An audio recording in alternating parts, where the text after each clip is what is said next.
سلام سلام كرات تخطاتلتني أدينا channel كم يعلقكم أبزر لهم سلام انتعنا نكون لكم داتا منه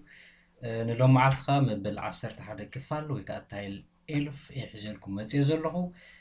نايلوم معلقة أرسنا بزعبا أكوزاتيف يزولو مالتي بزعبا أكوزاتيف كوينو أب ناي personal pronomen كما يوصلو جل كرينا مالتي أقدم أبيلنا جن أبز حلفة جزء حد عيوتات سلزنا برانا نعن كن بحبار كوينا كسرحنا مالتي نقرأ من قد أفتي تصفوز نوركم كومنت بحكي بتعامل تصبو زخون مالستاتي من لسنيرو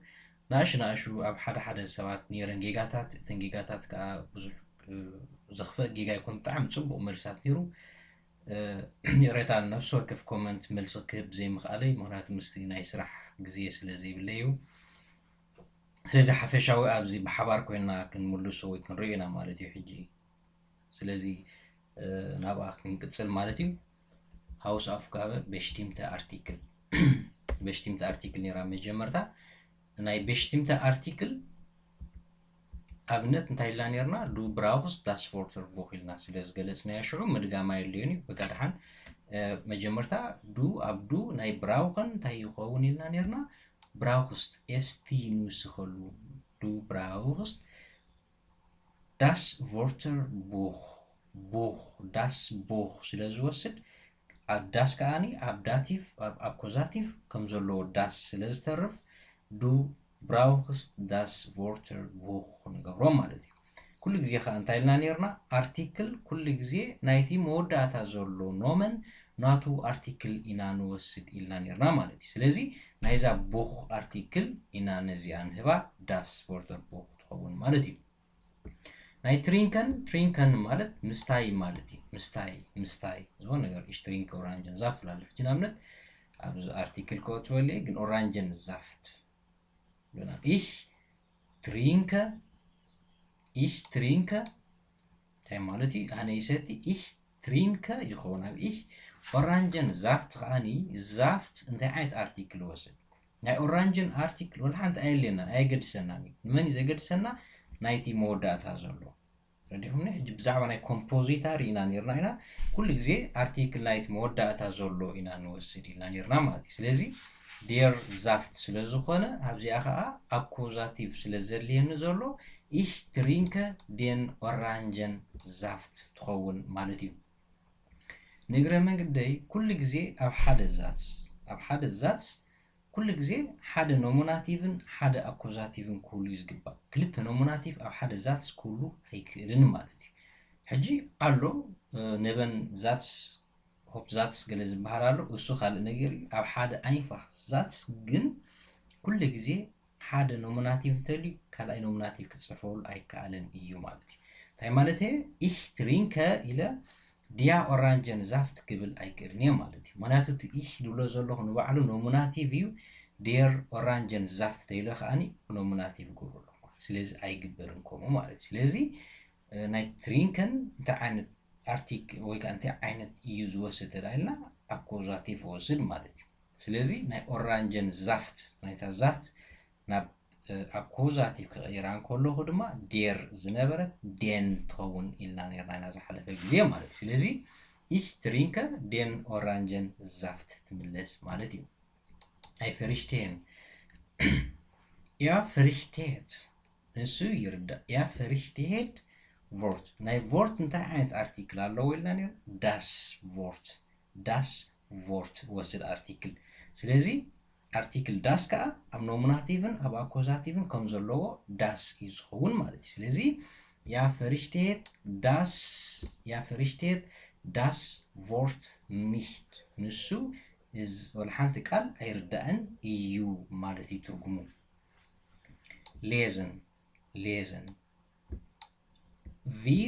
lesen wir ተይልና ናይ ብዙሓት ስለ ዝኾነ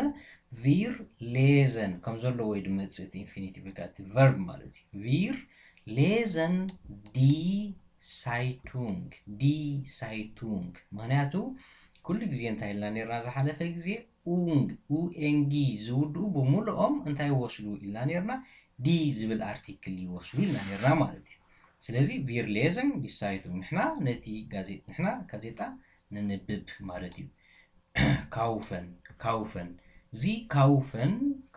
ዚ ከዓ ናይ ኣኽብሮት በዓል ተጻሒፍ ስለ ዘሎ ናይ ኣኽብሮት ማለት እዩ ዚ ካውፈን ዶች ቡኽ እንታይ ወሲድ ኢለ ነይረ ኣብዚ ላዕሊ ዳስ ቡኽ ስለዚ ኣብዚኣ ከዓኒ ዚ ካውፈን ዳስ ዶች ቡኽ ይኸውን ማለት እዩ ናይቲ መወዳእታ ዘሎ ጥራሕ ዘገድስኒ ማለት እዩ ለርነን ቪር ንብላ ቪር ናይ ብዙሓት ንሕና ስለ ዝኾነ ለርነን ከም ዘለዎ ይመጽእ ቪር ለርነን ቮርተር ከዓ እንታይ ማለት እዩ ቃላት ማለት እዩ ወይ ከዓ ፕሉራል ፎርም ናይ ቮርት ማለት እዩ ፕሉራል ከዓ ኩሉ ግዜ እንታይ ዓይነት ኣርቲክል ወስዱ ኢልና ነርና ኣብ ኖሚናቲቭ ዲ ዝብል ኣርቲክል ወስዱ ኢልና ነርና ዲ ከዓ ኩሉ ግዜ ኣብ ኣኮዛቲቭ ከማን ከም ዘለዎ ዲ እዩ ዝተርፍ ኢልና ነርና ስለዚ ቪር ለርነን ዲ ቮርተር ንብል ኣብዚ ማለት ቪር ለርነን ዲ ቮርተር ንብል ማለት እዩ ስለዚ ሕጂ ከዓ ናብ ኡንበሽቲምተ ኣርቲክል ክንከይድና ማለት እዩ ስለዚ ከም ዘለዎ እሱ ኮይኑ ናብ ኡንበሽቲምተ ኣርቲክል ክንከይድ ኢና ማለት እዩ ብራውኽን ዱ ብራውኽስት ዳስ ቡኽ ነይሩ ኣብ ናይ ዳስ ከዓ ኣብ ኣኮዛቲቭ ኣብ ኖሚናቲቭ ኣይን ኣብ ኣኮዛቲቭ እውን ኣይን ኸውን ኡንበሽቲምተ ኮይኑ ማለት እዩ ስለዚ ዱ ብራውኽስት ኣይን ቮርተር ቡኽ ይኸውን ኣሎ ማለት እዩ ትሪንከን ናይ ትሪንከን ich trinke ዝፀገም የብሉን ኣቀዲምና ስለ ዝገበርናዮ ምድጋም ኣየድልዮን እዩ ich trinke ኦራንጀን ዛፍት እንታይ ወስድ ኢልና ነርና ዴር ዛፍት እዩ ማለት እዩ ዴር ከዓኒ ኣብ ኣይን ዝኸውን ኣብ ኖሚናቲቭ ኣብ ኣኮዛቲቭ ከንታይ ይኾን ኣይን ዝነበረ ናብ ምንታይ ይቕየር ናብ ኣይነን ይቕየር ኢልና ነርና ዝሓለፈ ማለት እዩ ናብ ኣይነን ስለ ዝቕየር ich trinke einen orangen Saft ይብል ማለት እዩ ፈሪሽቴን ማለት ምርዳእ ማለት እዩ ፈሪሽቴት ትኸውን ኢልና ቮርት nicht das Wort ስለ ዝኾነ ሕጂ እውን ከም ዘላታ ein Wort እያ ክትኸውን ማለት እዩ ያ ፈሪሽቴት ein Wort nicht ሌዘን ቪር ሌዘን ከም ዘለዎ መፂሱ eine Zeitung ምክንያቱ ዲ ሳይቱንግ ስለዝወስድ eine Zeitung ንገብሮ ካውፈን ዚ ካውፈን ዶች ቡኽ ዳስ ቡኽ ስለ ዝኾነ ልክዕ ከምዛ ናይ ቮርት ኣይን ጥራይ ንገብራ ማለት እዩ ለርነን ቪር ለርነን ሕጂ እዚ ኣብ ኡንበሽቲምተ ኣርቲክል እንታይ ኢልና ነርና ዲ ቮርተር ኢልና ነርና ኣብ በሽቲምተ ኣርቲክል ይቕሬታ ኣብ ኡንበሽቲምተ ኣርቲክል ግን ኣይነ ዝበሃል የለን ብዙሓት ኮይኖም ኣይነ ክትብሎ ይትኽእልን እያ ስለዚ ኣርቲክል ኣየድልየካን እዩ ማለት እዩ ቪር ለርነን ቮርተር ጥራሕ ትብል ማለት እዩ ቪር ለርነን ቮርተር ኢልና ንገድፎ ማለት እዩ ስለዚ ናብ ናይ ሎም መዓልቲ ኣርእስተይ ወይ ከዓ ናብ ናይ ሎም መዓልቲ ፕሮግራም ክምለስ ናይ ሎም መዓልቲ ከምዚ ንሪኦ ዘለና ገና ኣብ ኣርቲክል እየ ዘለኹ ኣገዳሲ ስለ ዝኾነ ቁርብ ቀሲ ኢልና ኢና ክንመሃሮ ኣርቲክል ግን ብዛዕባ ኔጋስዮን ማለት እዩ ካብ ብዛዕባ ናይ ንፈር ናይን ወይ ከዓ ናይን ኢልካ ናይ ኔጋቲቭ መልሲ ዝወሃቦ ዓይነት ማለት እዩ ሕጂ ንርአዮ ኔጋስዮን ኣርቲክል ንርአ ኣብ ኖሚናቲቭን ኣብ ኣኮዛቲቭን ዳርኣና ናከይድ ማለት እዩ ዴር ዝነበረ እንታይ ንኸውን ካይን ይኸውን ማለት እዩ ኣብ ኖሚናቲቭ ካይን ማለት ዘየለ ነገር ማለት እዩ ካይነ ማለት እዩ ዘየለ ኣይን ዝነበረ ካይን ዴር ኣብ ዴር ካይን ናይ ማስኩሊኒ ንፈልጦ ኢና ንሱ ዴር ካይን ይኸውን ኣብ ኣኮዛቲቭ ከንታይ ክኸውን ዴን ዝኸውን ኢልና ነርና ኢና ናይ ዴን ከንታይ ክኸውን ካይነን ሕጂ ንርአይ ኣብዚ ኩሉ ግዜ ዴር ዝነበረ ኢኤን ንቀይሮ ኣለና ምሽ ቢኤን ኣብዚኣ ኸ ካይን ዝነበረ ካይነን ልክዕ ረእዋ ኣብዚኣ ከምታ ኣይነን ንብሎ ዝነበርና ሕጂ ግን ካይነን ከይ ጥራይ ንወስኸላ በዚ ካ ጥራይ ንወስኸላ ኣለና ማለት እዩ ካ ጥራይ ንወስኸላ እምበር ዳርጋትን ኣይነን ዝነበረ እየን ማለት እዩ ጥራይ ካይነን ማን ማለት ዋላ ሓደ ሰብኣይ ማለት እዩ ኣይነን ንብል ነርና ኣይነን ማን ተዳኢለ ሓደ ሰብኣይ ማለት እዩ ካይነን ማን ተልካ ዋላ ሓደ ሰብኣይ ማለት እዩ ስለዚ እዚ ናይ ኔጋስዮን ንብሎ ኣለና ማለት እዩ ስለዚ ከቢድ ኣይኮነን ግን ክትፈልጦ ስለ ዘለና ሕዚ መጽእ ጥራይ ካብ ወሲካ ካይነን ትኸውን ኣላ እምበር እቲ ካልእ ሕጊ ከም ዘለዎ ይስተርፍ ማለት እዩ ስለዚ ናይ ካልእ ዓይነት ንርአ ናይ ዲ ከዓ ልክዕ ከምታ ኣይነ ንብላ ዝነበርና እዚ ካ ጥራሕ ወሲኽካ ካይነ ንገብሮ ኣለና ማለት እዩ ናይ ፊሜኒን ማለት እዩ እዚ ናይ ፊሜኒን ዲ ካይነ ኣብ አኩዛቲቭ ከዓ ከም ዘለዎ ካይነ ልክዕ ከምታ ኣይነ ንብሎ ዝነበርና ኣብ ኮምቤሽቲምታ አርቲክል ኣብ ኔጋሲዮን ከዓኒ ካይነ ንብሎ ማለት እዩ ንኣብነት ካይነ ፍራው ማለት እዩ ዳስ ከዓ ካይን ወስድ ልክዕ ከም ናይ ዲር ካይን ከምታ ኣይን ንብሎ ዝነበርና ካይን ወስድ እዚ ናይ ኒውትራል እዩ ዳስ ኣብ አኩዛቲቭ ከዓ ዳስ ከም ዘለዎ ይስተርፍ ስለዚ ናይ ፕሉራል ከዓኒ ዲ ካይነ ይኸውን ልክዕ ከምታ ኣብ ዲ ሕጂ ኣብ ኮምቤሽቲምታ አርቲክል ናይ ዲ ናይ ፕሉራል ኣይነ ዝበሃል ኣይነበረን ግን ኣብዚ ልክዕ ዲ ስለ ዝኾነ ልክዕ ከምታ ናይ ዲ ትብል ናይ ፊሜኒን ልክዕ ከምኣ ካይነ ትኸውን ማለት እዩ ከም ኣብነት ካይነ ፍራወን ወይ ከዓኒ ብዘይ ኣንስቲ ክንብሎ ንኽእል ትግርኛ ማለት እዩ ካይነ ፍራወን ንብሎ ማለት እዩ ቀፂለ ኣብነታት ኣለዋኒ ቁሩብ ከረዳእና ዝኽእል ኣብነታት ሳሚ ኢስት ካይነን ኩኸን ኣብዚ ሓለፈ እንታይ ኢልና ነርና ሳሚ ኢስት ኣይነን ኩኸን ኢልና ነርና ሕጂ ከዓ ሳሚ ኢስት ካይነን ኩኸን ከም ዘለዋ ማለት እዩ ጥራይታ ካይነን ትቕይራላ ማለት እዩ ሳሚ ወላ ሓደ ኬክ ኣይበልዕን እዩ ማለት እዩ ሳሚ ኢስት ካይነን ኩኸን ስለዚ ካይነን ኩኸን ትኸውን ማለት እዩ ኣብ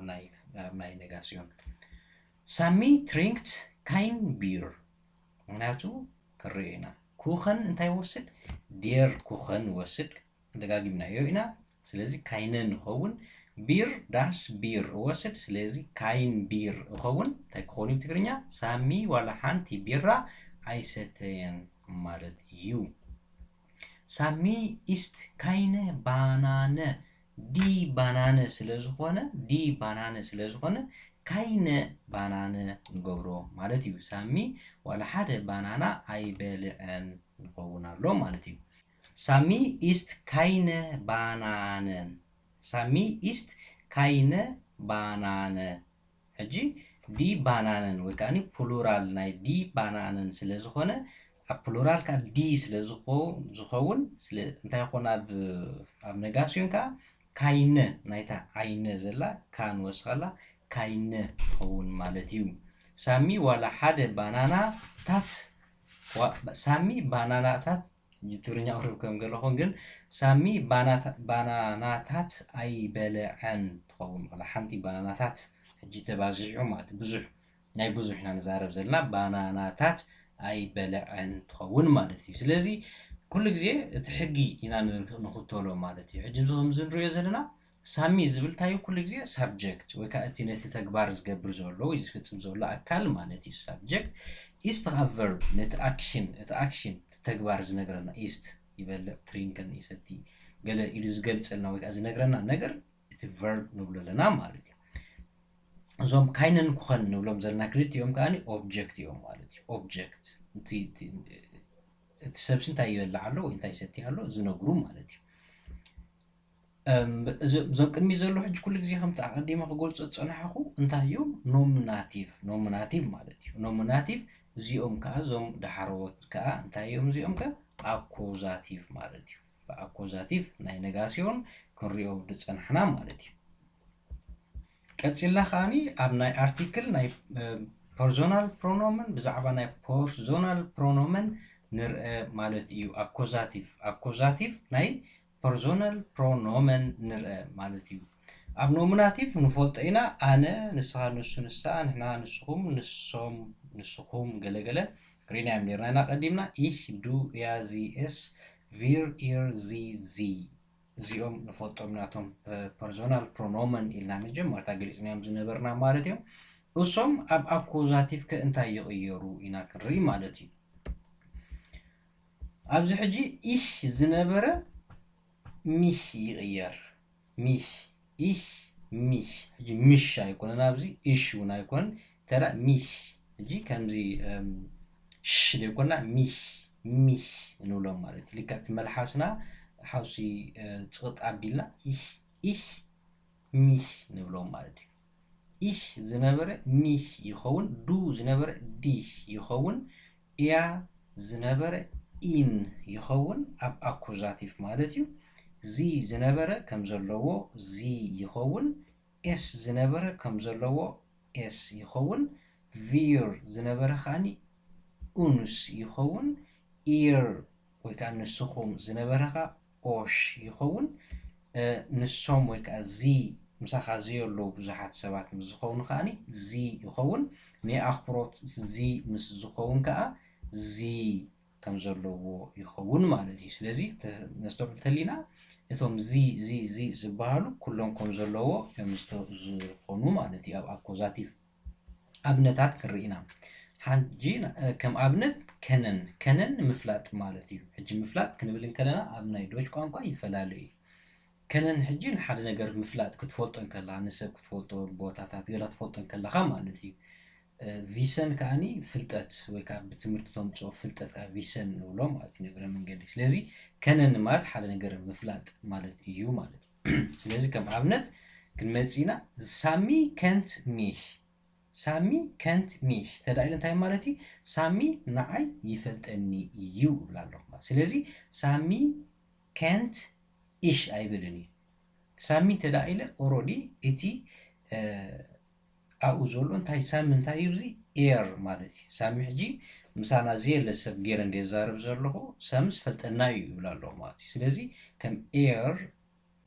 ከምዛ መበሳሴት ዘላ ንሱ ኢና ንብለና ማለት እዩ ስለዚ ናይ ኤር እንታይ ማለት እዩ ናይ ኖሚናቲቭ እዩ ስለዚ ኩሉ ግዜ ክልተ ኖሚናቲቭ ኩሉ የብሉን ካኢልና ነይሩ ኖሚናቲቭ ተገይርና ኣኮዛቲቭ ወይ ዳቲቭ ኢና ነምፅእ ዘለና ማለት እዩ ድሕሪ ስለዚ ኬንት ከዓኒ እንታይ ዝወስድ ኣኮዛቲቭ እዩ ዝወስድ ማለት እዩ ኣኮዛቲቭ ስለ ዝወስድ ከዓ ሳሚ ኬንት ሚህ ንገብሮ ማለት እዩ ሳሚ ኬንት ሚህ ሳሚ ኬንት ዲሽ ሳሚ ንዓኻ ይፈልጠካ ሳሚ ኬንት ኢን ሳሚ ንዕኡ ይፈልጦ ንብላ ኣለና ማለት እዩ ስለዚ ርኦ ዚ ሳሚ ከንት ዚ ሳሚ ንዓዓ ይፈልጣ ሳሚ ከንት ኢስ ሳሚ ንሓደ ነገር ነታ ዋላ ንመኪና ይፈልጣ ዳስ ዝወስዱ ማለት እዮም እዚኦም ኤስ ሳሚ ከንት ኡንስ ሳሚ ንዓና ይፈልጠና እዩ ንዓና ሕጂ ኣነን ካልኣይ ሰብ እንደሎና ትል ኣለና ኮይና ንክልቴና እንታ ዝፈልጠና ኮይኑ ሳሚ ከንት ኡንስ ንብል ንዓና ንብል ማለት እዩ ኦሽ ንስኹም ኣብ ናይ ንስኹም ከዓ ሳሚ ከንት ኦሽ ሳሚ ንዓኹም ይፈልጠኩም ነብሰይ ኣውፅኤ ክልተ ሰለስተ ሰባት ተዳለዉ ኮይኖም ሳሚ ከንት ኦሽ ተኢሎም ሳሚ ንዓኹም ይፈልጠኩም እዩ ይብል ኣለኹ ማለት እዩ ሳሚ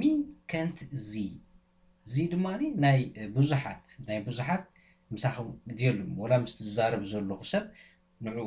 እሱ ዋላ ምስኦም እቱ ዘይኮኑ ማለት እዩ ምሳና ዘየለዉ ተዳ ኮይኖም ብዙሓት ኮይኖም ከዓ ሳሚ ከንት ዚ ሳሚ ንዕኦም ይፈልጦም እዩ ይብል ኣለኹ ማለት እዩ ናይ ኣኽብሮት ከዓ ሳሚ ከንት ዚ ናይ ኣኽብሮት እንታይ ብሎ ምሳይ ደሎ ሰብ ኮይኑ ናይ ኣኽብሮት ዝዛረቦ ሰብ ተዳ ኮይኑ ሳሚ ከንት ዚ ሳሚ ንዓኹም ይፈልጠኩም እዩ ይብል ኣለኹ ማለት እዩ ስለዚ ነስተውዕል ተሊና ብዚኣኻ ዳግማይ ኣብዚ እንታይ ንርኢ ኣለና ሳሚ ዝብሉ ዘሎ ብምልኦም እንታዮም ሱብጀክት እዮም እቲኦም ከዓኒ ቨርብ እዚኦም ከዓ እቶም ኦብጀክት ወይ ከዓ ኣኩዛቲቭ ኢና ንብሎም ዘለና ማለት እዩ ስለዚ እዚአን ኣገደስቲ ነገራት ስለ ዝኾነ ኣቐዲምና ክንፈልጠን ኣገደስቲ ይገብረን ማለት እዩ ስለዚ ናይ ሎም መዓልቲ ቁሩብ ኣብነታት እውን ሒዘልኩም መፅእ ኣለኹ ዝረኣያ ወይ ከዓ ንሽዑ ንሰርሐን ማለት እዩ ኔክስት ኦፍ ቀዳም ሰንበት ማለት እዩ ሽዑ ብሓሳብ ንሰርሐን ዕዮታት እውን ኣምፅልኩም ኣለኹ ቁሩብ ምስተውዓል ዘልየን ሕቶታት እየን ግን ኣገደስቲ ንዓና ፅቡቅ ገይረን ክርዳእና ዝኽእላ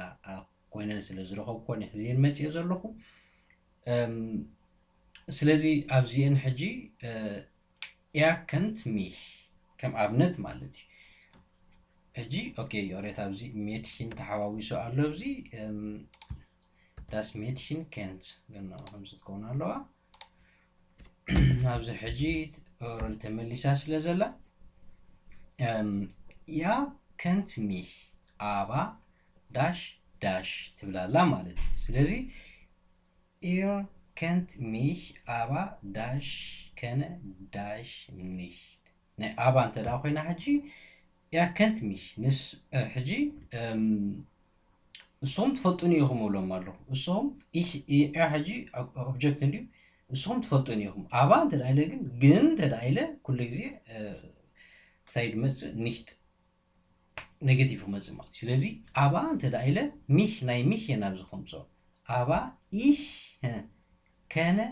ናይ ንዖም ከንታይ ክብሎም ኦሽ ንዓኹም ግን ኣይፈልጠኩምኒ ኣባ ኢሽ ከነ ኦሽ ኒሽት ይኸውን ማለት እዩ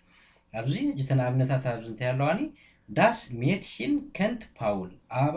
ዳሽ ከንት ዳሽ ንሽት ስለዚ ርድእት እያ ቁርብ ምስዋዕል ተለና ሄር ዳቪድ ከንት ፍራው ፊልሞን ኣባ ዳሽ ከንት ዳሽ ንሽት መወዳእታ ፍራው በርግ ከንት ዲሽ ኣባ ዳሽ ከንስት ዳሽ ኒሽት እዚአን ማለት ሰለስተ ሕቶታት ኣለዋና እዚአን ኣገደስቲ እየን ተገዲስኩም ስርሕዎን እዚአን እንተ ደኣ ሰሪሕና ብዝበለፀ ናብተን ዝመፅኣ ዘለዋ ኣርእስትታት ወይ ከዓ ዝመፅእ ዘሎ ነገራት ክንከይድ ኣየፀግመናን እዩ ማለት እዩ ስለዚ ኩራት ተኸታተልትና ናይ ሎም መዓልቲ ፕሮግራመይ እዚአነን ነይረን ብጣዕሚ ፅቡቅ ጌርኩም ፈሊጥኩመን ክትመፁ ተስፋ ይገብር ክሳብ ኔክስት ወኸ ኣብ ዘለናዮ ሰላምን ጥዕናን ክኾነና እናተመንኹ ቻው